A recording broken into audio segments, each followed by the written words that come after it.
আহকচোন আজি আপোনালোকক আমাৰ ফাৰ্মাচীত পোৱা এটা অদ্ভুত কিন্তু বৰ জৰুৰী প্ৰডাক্টৰ বিষয়ে জনাওঁ। এইটো হৈছে সিলিকন নিপল শিল্ড। এইটো যেতিয়া মাতৃয়ে বাচ্চাক স্তনপান কৰায় তেতিয়া এইটো ইউজ কৰিব পাৰে।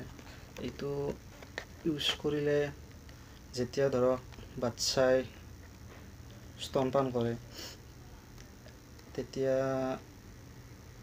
তাৰ পৰা হ'ব পৰা বিষৰ পৰা মাকক বচায় আৰু ইয়াৰে যিটো ইউনিক শ্বেপ হয় সেই শ্বেপটোৱে মানে অলপ ভাল কমফৰ্ট দিয়ে মাককো।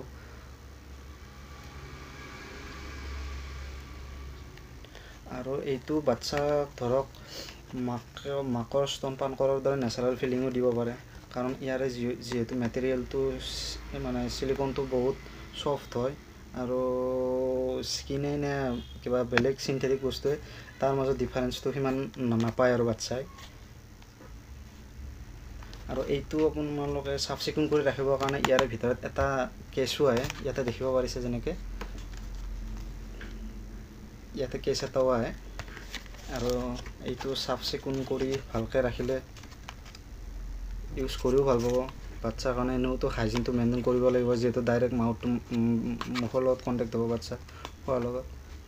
এইটো ইউজ কেনেকৈ কৰিব লাগে বা কি ইয়াতে বঢ়িয়া ভালকৈ মেনশ্যন কৰা আছে, আপোনালোকে পঢ়ি চালে ইয়াৰ পৰা সহজে বুজিব পাৰিব।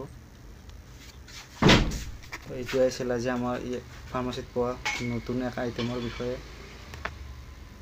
ভাল লাগিলে ভিডিঅ'টো লাইক কৰিব আৰু আগলৈও এনেকুৱা নপুৰণি বস্তু চাবলৈ আমাৰ চেনেলটো ছাবস্ক্ৰাইব কৰিব। ধন্যবাদ।